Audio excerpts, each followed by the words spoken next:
बजाओ बजाओ जरा झूम के बजाओ। लाउडस्पीकर 90 FM के स्टूडियो में आज आरोग्य भव सीरीज के तहत हमने हनुमान प्रसाद पोद्दार कैंसर अस्पताल के कैंसर विशेषज्ञ डॉक्टर पूनम गुप्ता जी को बुलाया है अपने स्टूडियो में। कैंसर एक ऐसी बीमारी है जिसका नाम सुनते ही सिहरन दौड़ जाती है, और जिस परिवार में किसी को कैंसर हो जाता है उस परिवार पर तबाही की स्थिति आ जाती है। हालांकि आधुनिक चिकित्सा विज्ञान में नित्य नवीन शोध हो रहे हैं और कैंसर लाइलाज नहीं है, लेकिन कैंसर से बचाव हम कैसे करें, अपने शरीर को कैसे स्वस्थ रखें और इसके क्या सिम्टम्स हैं, कितनी तरह के कैंसर होते हैं और इलाज में मरीज को और उनके तीमारदारों को क्या प्रिकॉशंस बरतने चाहिए। कैंसर के बारे में बहुत सारे सवालात आपके मन में भी हैं और बहुत सारे लोगों ने मुझसे ये कहा था कि इस बार किसी कैंसर विशेषज्ञ को बुलाइए, क्योंकि पूर्वांचल में भी कैंसर के रोगी लगातार बढ़ रहे हैं। तो आज हम अपने स्टूडियो में डॉक्टर पूनम गुप्ता जी का लाउडस्पीकर 90 FM के दर्शकों और श्रोताओं की ओर से हार्दिक अभिनंदन करते हैं। धन्यवाद। नमस्कार सभी को मेरा। डॉक्टर पूनम गुप्ता जी के बारे में बता दूं कि आपने MBBS गणेश शंकर विद्यार्थी कॉलेज कानपुर से जो है आपने MBBS किया और आपने KGMC से MD की। आप MD रेडिएशन ऑन्कोलॉजी हैं। 2015 से आप हनुमान प्रसाद पोद्दार कैंसर हॉस्पिटल में यहाँ कार्यरत हैं। आप एक सीनियर डॉक्टर हैं और आपका एक लंबा तजुर्बा है कैंसर के बारे में। तो डॉक्टर साहब, आपके यहाँ तो रोज़ ही केसेज आते रहते होंगे। इस समय पूर्वांचल में अगर जो हम कैंसर की बात करें तो आपके यहाँ आमतौर पे पर डे लगभग कितने केसेज आ जाते होंगे? तो अगर पर डे की बात करी जाए तो 20 एवरेज आप 15 से 20 मान के चलिए, इतने न्यू रजिस्टर केस आ जाते हैं। 15 से 20। किस टाइप के कैंसर के केसेज ज़्यादा आ रहे हैं? कैंसर में देखिए सबसे ज़्यादा जो कॉमन है हमारे यहाँ ओरल कैविटी कैंसर ही है, और इंक्लूडिंग नेक का कैंसर, तो जिसको हम कॉमनली बोलते हैं हेड एंड नेक कैंसर। और उसका कारण भी सब सर्वविदित है, लेकिन फिर भी लोग छोड़ना नहीं चाहते हैं। नशीले पदार्थों का सेवन, धूम्रपान, तंबाकू, इन सब चीज़ों की वजह से तो हेड नेक कैंसर सबसे ज़्यादा कॉमन है हमारे यहाँ। उसी के केस सबसे ज़्यादा आते हैं।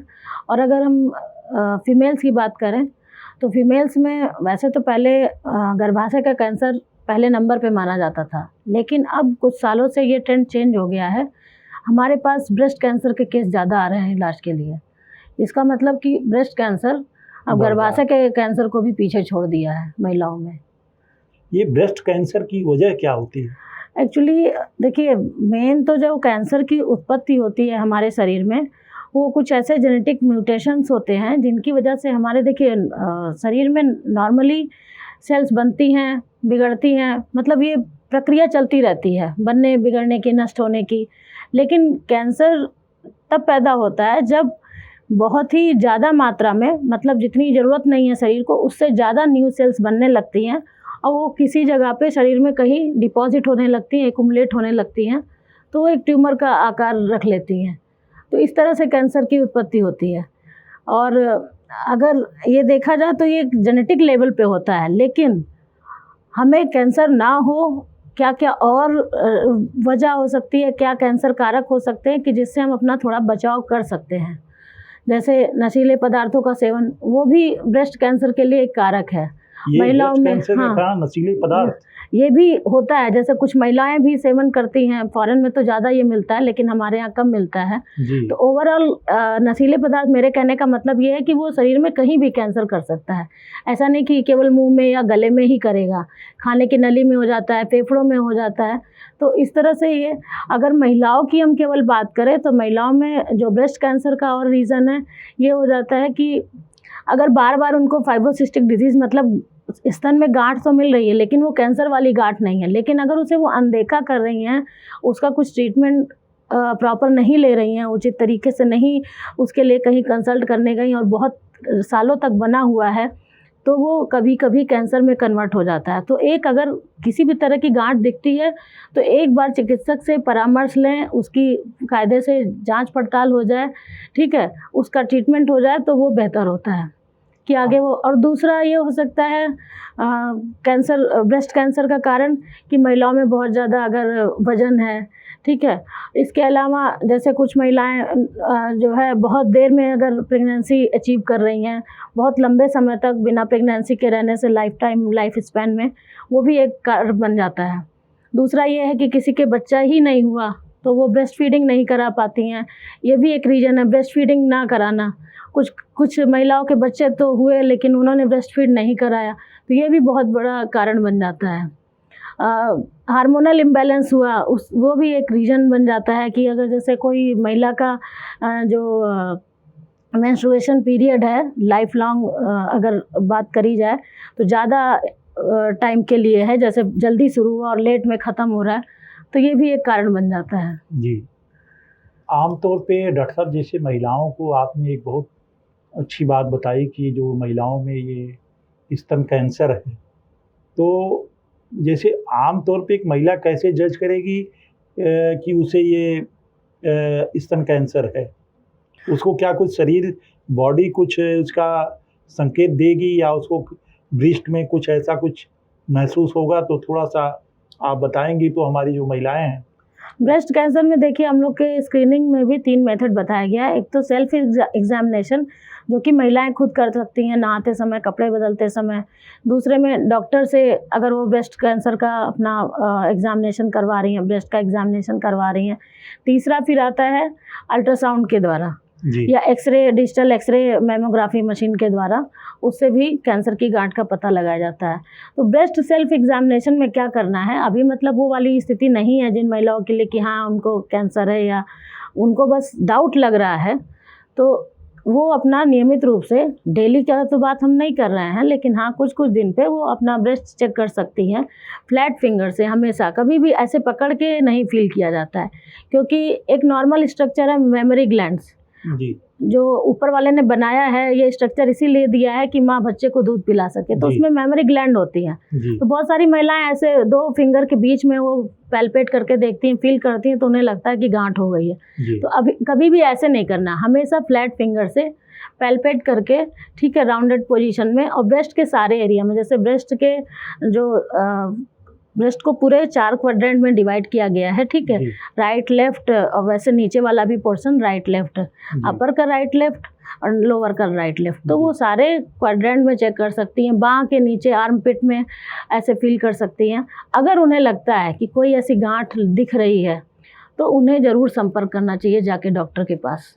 आपके यहाँ जो हनुमान प्रसाद पोद्दार कैंसर हॉस्पिटल है, अगर जो कोई महिला वहाँ जाके जांच कराना चाहे जी तो क्या आपको ये सारी सुविधाएं हैं वहाँ? हाँ, बिल्कुल है। हमारे यहाँ कैंसर की जांच से लेके कैंसर के हर इलाज तक की सुविधा है, और किसी को भी अगर किसी तरह का डाउट है या कोई महिला झिझक रही है, नहीं बहुत महिलाओं में होता है कि हम जेंट्स को कैसे जाके दिखाएंगे, तो मुझसे भी आके संपर्क कर सकती हैं। कुछ उनको डाउट है, कुछ भी अगर इनको ऐसा लग रहा है कि नहीं हमें या एबनॉर्मल लग रहा है अपने शरीर में, तो आके मुझसे मिल सकती हैं, मुझसे परामर्श ले सकती हैं। जी।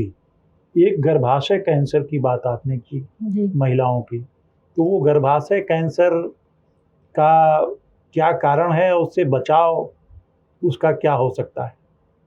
देखिए, गर्भाशय के कैंसर में सबसे ज़्यादा जो मेन कारण है आजकल, इसका बहुत ज़्यादा वो भी हो रहा है, अवेयरनेस भी फैलाई जा रही है, इसीलिए एचपीवी वैक्सीन बन रही है।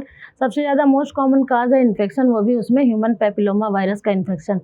एचपीवी इन्फेक्शन के कई सारे स्ट्रेन हैं, उसमें 6, 8, 16, 18, 31, 33, 35 ये जो है मेन है, और इन्हीं के अगेंस्ट में वैक्सीन बन रही है और बनाई जा रही है, और लोगों को प्रेरित किया जा रहा है कि ये बालिकाओं में, बच्चों में अपने, जो कि 9 से 26 ईयर तक हम दे सकते हैं 3 डोज में, तो वो लगवाएं। क्योंकि जो सर्वाइकल कैंसर का 70% कॉज है ये ह्यूमन पैपिलोमा वायरस का इन्फेक्शन है। तो ये कोई भी बालिका लगवा सकती है, जैसे जो जी हाँ, ये आप जो बता रही हैं इंजेक्शन, इस तरह के कि इनको ना हो तो प्रिकॉशनरी ये इंजेक्शन लगवा सकती हैं। अच्छा। उसमें बस यही है, उम्र का आपका जो है ड्यूरेशन है 9 से 26 ईयर के बीच में ये लगता है। अच्छा, हाँ, तो वो आपके यहाँ भी कहीं भी हमारे यहाँ अभी आने वाली है, हम लोग इसके लिए पूरा कोशिश कर रहे हैं, जी जल्दी से जल्दी हम लोग भी ले आएंगे, हम लोग भी स्टार्ट कर देंगे ये वैक्सीनेशन। जी कुछ जगह पे अवेलेबल है, तो वहाँ पे जाके पता करके ले सकती हैं जी।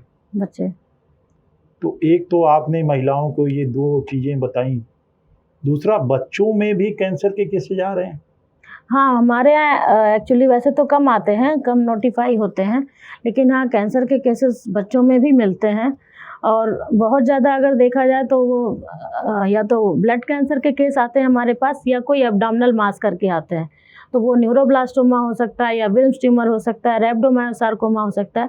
तो बच्चों में भी कई सारी वैरायटी हैं, लेकिन जो मोस्ट कॉमन हम लोग को मिलते हैं देखने को, या तो ब्लड कैंसर से रिलेटेड होते हैं, या उनके एब्डोमेन में कहीं ना कहीं ये मास ब्लड होता है। कैंसर की क्या वजह होती है डॉक्टर साहब? ब्लड कैंसर में भी यही होता है प्रक्रिया एक्चुअली, कि हमारे ब्लड में जो भी सेल्स हैं, जैसे WBC हुआ, मतलब white blood cell, red blood cell हुआ, प्लेटलेट हुआ, ये सब का एक निश्चित वो है, मात्रा है कि उस मात्रा में बनी रहें। कभी कभी क्या होता है कि बोन मैरो हमारा एबनॉर्मल तरीके से काम करता है, तो वाइट सेल की जितनी ज़रूरत नहीं उससे ज़्यादा बनने लगी, लिम्फोसाइट उससे ज़्यादा बनने लगी, तो उस समय कैंसर की सिचुएशन आ सकती है, जब वो बहुत ज़्यादा, मतलब जितनी शरीर को ज़रूरत भी नहीं है और जितनी शरीर उनको नष्ट भी नहीं कर पा रहा है, वो एबनॉर्मल तरीके से बढ़ने लगती हैं, तो फिर ब्लड कैंसर के होने की लेकिन ब्लड कैंसर का पता हमें लगता है कि बहुत लोगों को बाद में चल पाता है। इसमें दिक्कत यही आती है कि मरीज को बस बुखार या भूख ना लगना, ये सब सिम्टम्स रहते हैं, जी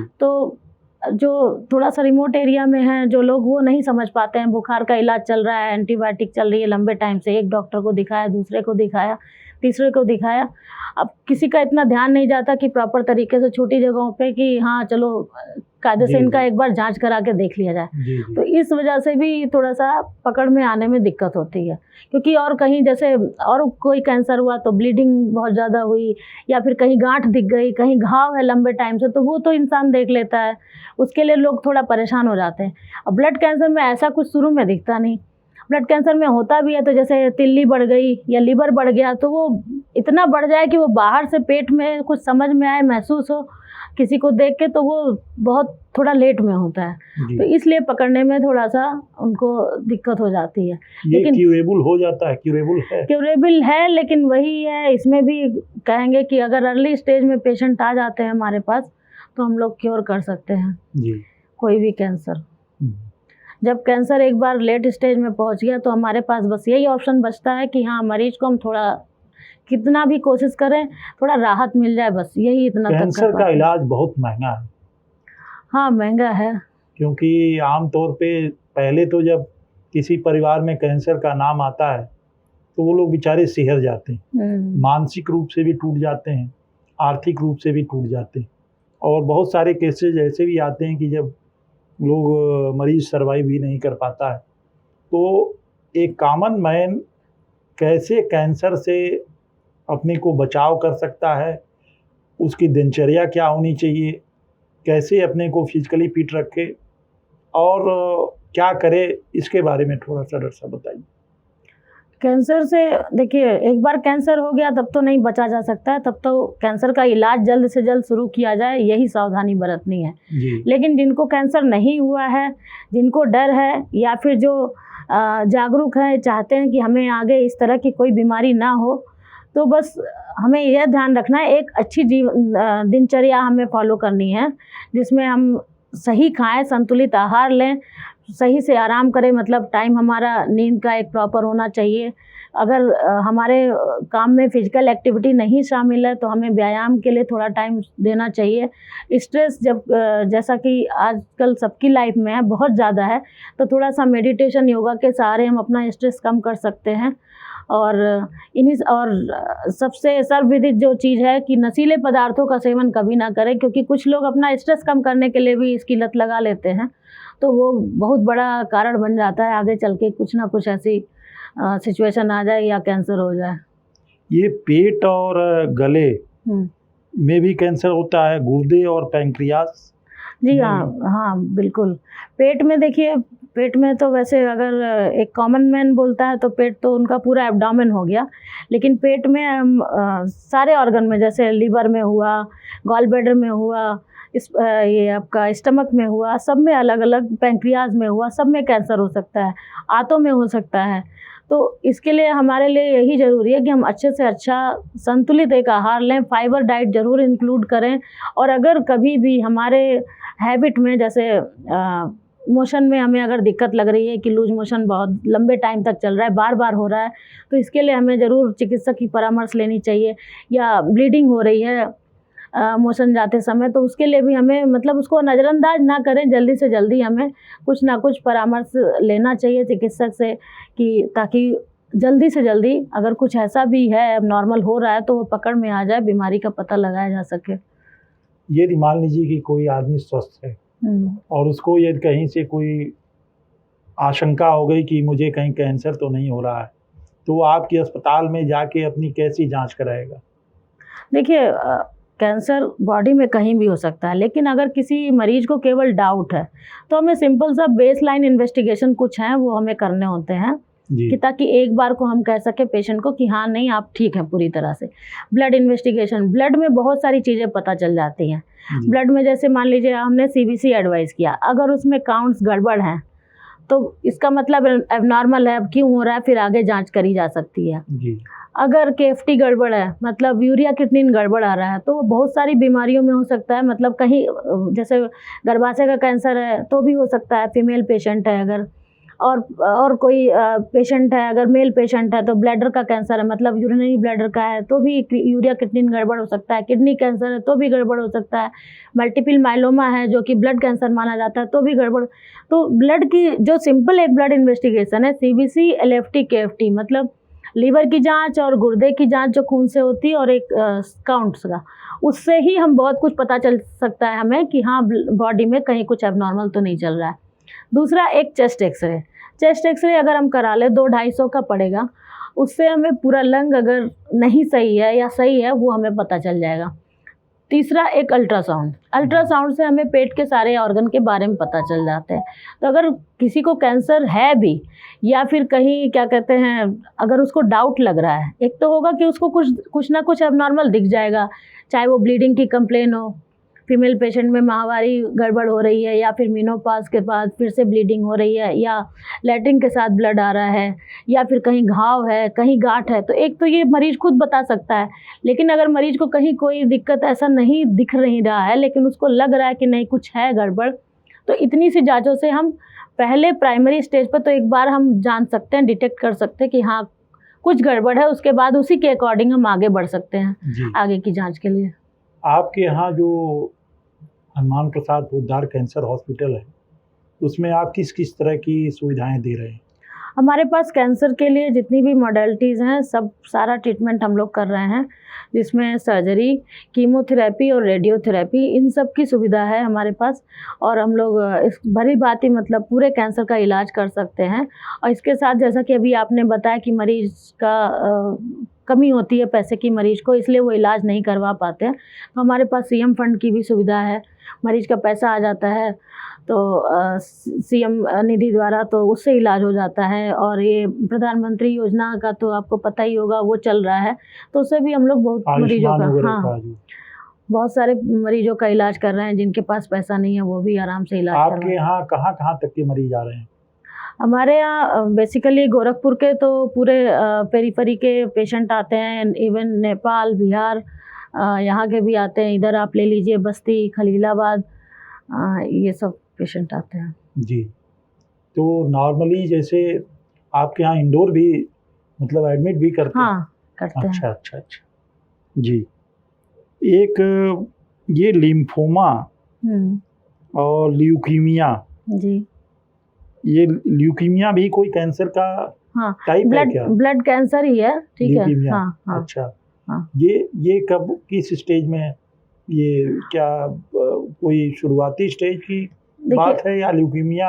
नहीं, कब? ल्यूकीमिया देखिए ब्लड कैंसर को ही बोलते हैं। उसमें भी कई सारी वैरायटी होती है, जैसे chronic myeloid leukaemia, acute myeloid leukaemia, इसी तरह से CLL मतलब क्रॉनिक लिम्फोइड ल्यूकीमिया। तो ये कई सारी वैरायटी हैं। ल्यूकीमिया मतलब ब्लड कैंसर ही है। अच्छा, और ये लिम्फोमा? लिम्फोमा भी एक तरह से ये ब्लड कैंसर का ही टाइप है। लिम्फोमा को इसलिए थोड़ा सा अलग रखा गया है, इसका थोड़ा सा ट्रीटमेंट लाइन और अगर आप देखें तो थोड़ा सा प्रेजेंटेशन अलग होता है ल्यूकीमिया से। और कभी कभी ऐसा भी होता है ल्यूकीमिया लिम्फोमा भी कन्वर्ट हो जाते हैं। लिम्फोमा के केस में पेशेंट को बहुत ज़्यादा बुखार और भूख ना लगना, लंबे टाइम से फीवर चल रहा है और गांठ ज़रूर मिल जाती है कहीं ना कहीं। हो सकता है वो गले में गांठ हो, बाह के नीचे हो या जांघ वाले हिस्से में हो सकता है पेट में गांठ हो तो मरीज को लंबे टाइम से पेट में दर्द की शिकायत हो सकती है।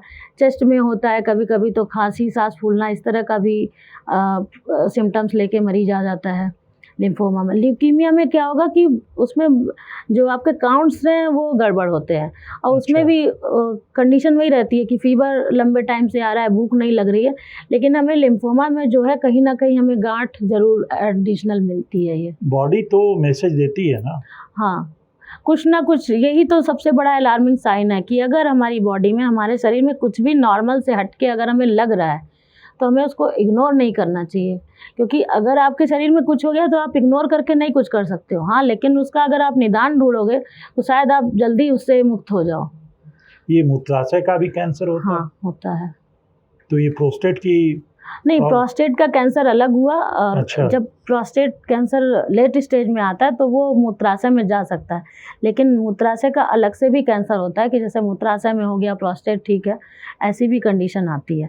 और इस कैंसर में, मूत्राशय के कैंसर में बस सबसे ज़्यादा कंप्लेंट पेशेंट को होती है तो बस होती है कि पेनफुल मैक्चुरेशन, मतलब पेशाब के समय में दर्द लगना या फिर ब्लड आना। अच्छा, और उसको कुछ भी अब नॉर्मल नहीं लगेगा। अगर लगेगा तो वो बहुत लेट स्टेज में कि जैसे बोनी पेन वगैरह शुरू हो जाए, फैल गया है अगर बीमारी, या फिर पेट में गांठें बन गई तो पेट में दर्द हो जाए। लेकिन स्टार्टिंग में ये भी कई महीनों तक साइलेंट रहता है, ये भी ब्लैडर कैंसर भी, कि बस उसको थोड़ा सा या तो पेन लगेगा, ब्लीडिंग भी थोड़ा लेट में ही जाके शुरू होता है। कई मरीज ऐसे भी आते हैं। लक्षण क्या है? शुरुआत में उसको बस पेशाब करते समय पेन फील होगा। अच्छा। ब्लीडिंग भी ज़्यादातर मरीजों में देखने को मिला है कि वो ब्लीडिंग कुछ टाइम बाद, वो जब उसको इग्नोर करते रहते हैं कुछ टाइम बाद ब्लीडिंग शुरू होती है यूरिन में। तो ये क्यूरेबल तो है? हाँ, क्यूरेबल है। कैंसर किसी भी तरह का हो, अगर अर्ली स्टेज में डिटेक्ट हो जाए, उसका प्रॉपर इलाज हो जाए तो ठीक हो सकता है। और ये ब्रेन में जो ट्यूमर वगैरह की जो प्रॉब्लम आती है, इसमें भी यही प्रॉब्लम आती है कि बहुत टाइम निकल जाता है डायग्नोज होते होते, क्योंकि पेशेंट को हेडेक होगा, झटका आएगा या अचानक से पेशेंट फेंट हो जाएगा। तो जिनके पास थोड़ा सा आर्थिक स्थिति ठीक है जिनकी, वो लोग तो थोड़ा सही जगह पे पहुंच के डॉक्टर से सलाह लेके जांच करा लेते हैं, लेकिन जो थोड़ा सा गरीब तबके के लोग हैं वो अपना इधर उधर दवा लेके सोचते हैं कि काम चल रहा है, और वो इतना लंबा टाइम बीत जाता है, इतना ब्रेन ट्यूमर तब तक बड़ा हो चुका होता है कि वो थोड़ा लेट में ही पहुंच पाते हैं हमारे पास। हाँ, लेकिन ये है कि ब्रेन ट्यूमर में भी कई तरह के होते हैं। बिनाइन केसेस जो हैं, मतलब बिनाइन और मैलिग्नेंट दो तरह के ब्रेन ट्यूमर होते हैं। बिनाइन केसेस में जैसे मेनिंजियोमा आता है, पिट्यूटरी एडिनोमा आता है हमारे पास, या ग्लियोमा आ गया, तो ये सब जो है ट्रीट होने के बाद अच्छा सर्वाइवल है इसमें, बिनाइन के केसेस में। एक बार मैलिग्नेंट हो जाता है तो फिर बहुत ज़्यादा सर्वाइवल नहीं रहता पेशेंट के पास।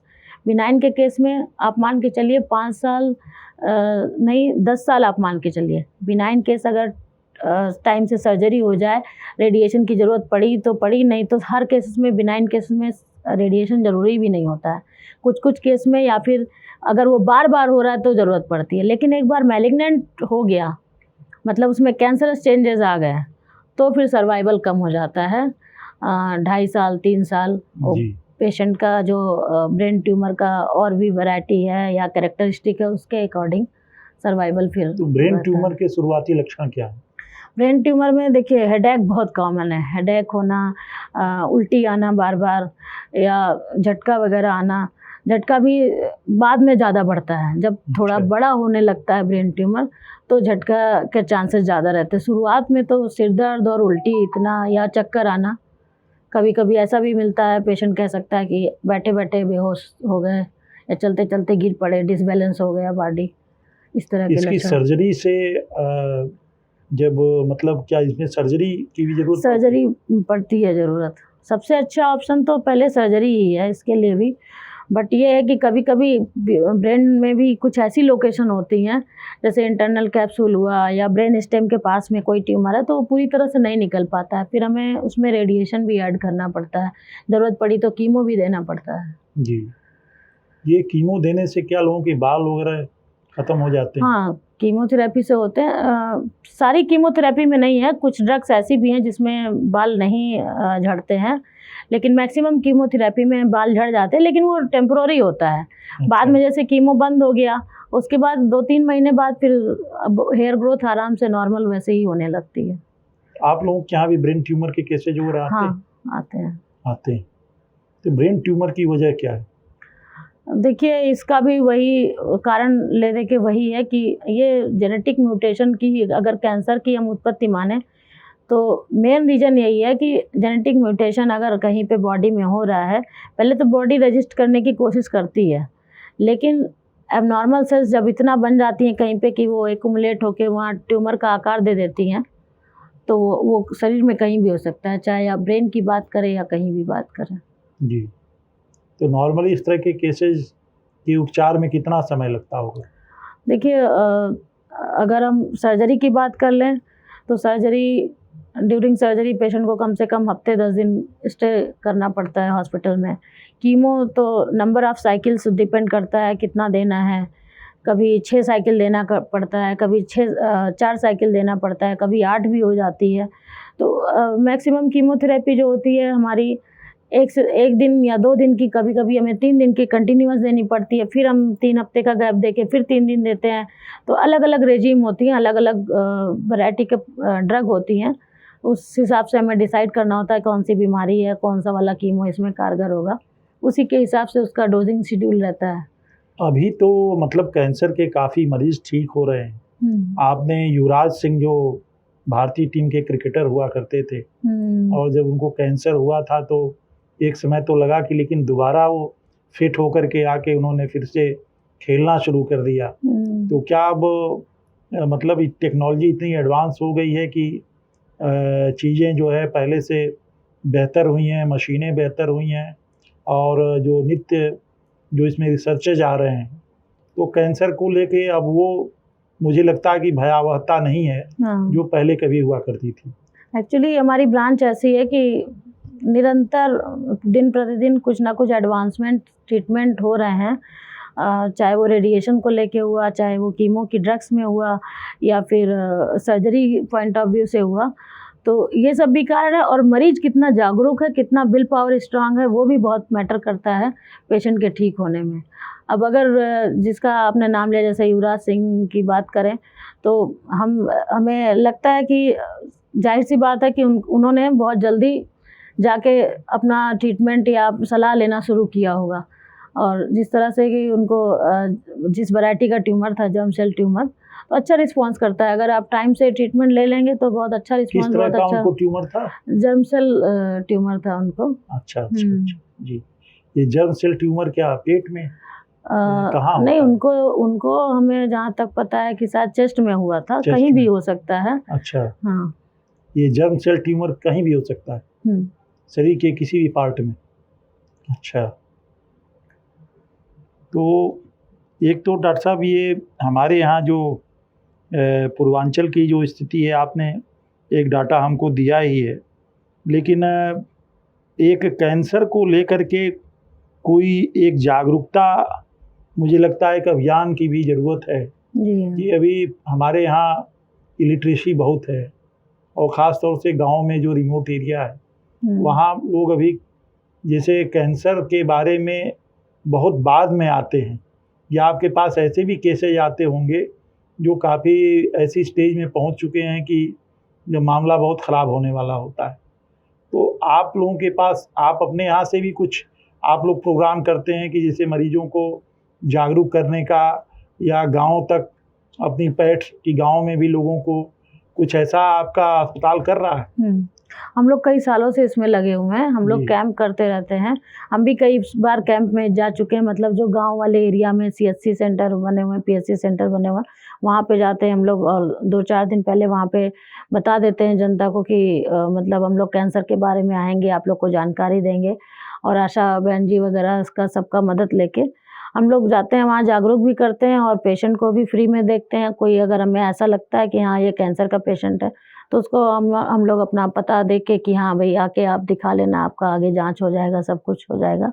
और इसमें जब आप सही बात कह रहे हैं, हम कितना भी एडवांसमेंट कर लें, कितना भी मशीनें ला के लगा लें सर्जरी की या रेडियोथेरेपी की, लेकिन जब तक मरीज़ को नहीं पता चलेगा कि इलाज ज़रूरी है और इसको हमें ज़रूर सही टाइम से करवाना है, तब तक हमारा सारा प्रयास व्यर्थ है। तो इसके लिए हम यही सबको समझाना चाहेंगे, यही संदेश देना चाहेंगे कि अगर आपको किसी तरह का ऐसा लक्षण दिख रहा है, जो आपको लग रहा है कि कैंसर है, तो सही जगह जाएँ।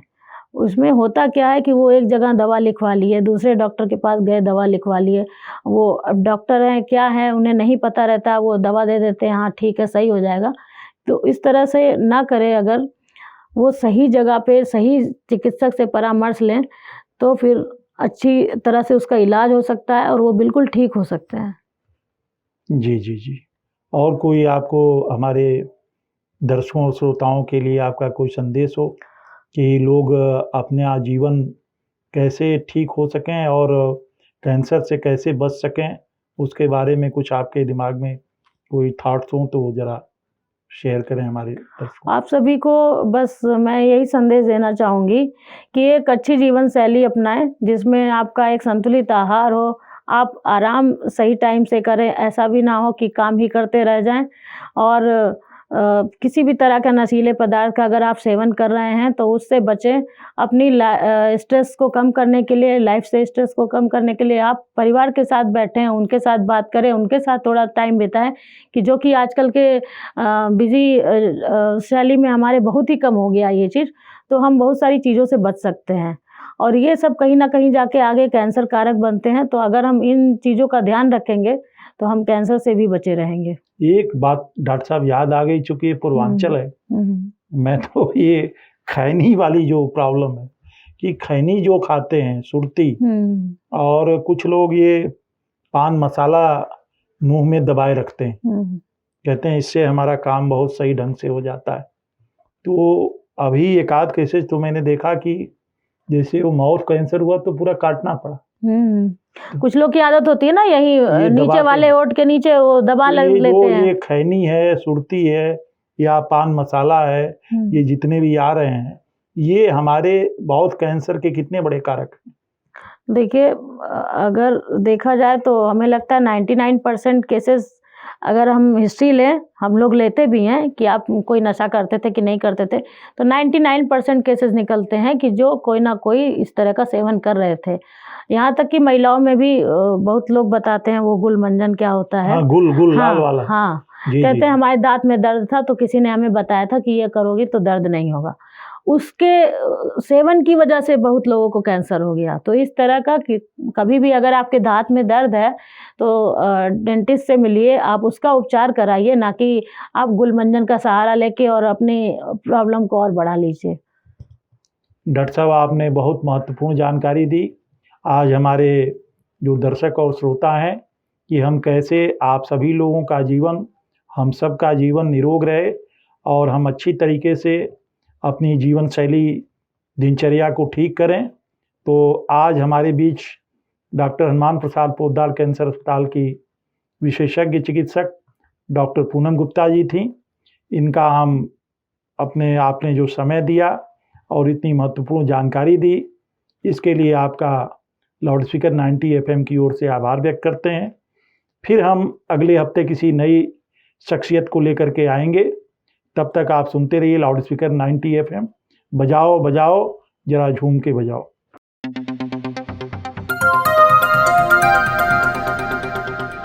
बजाओ जरा झूम के बजाओ, बजाओ बजाओ जरा झूम के बजाओ।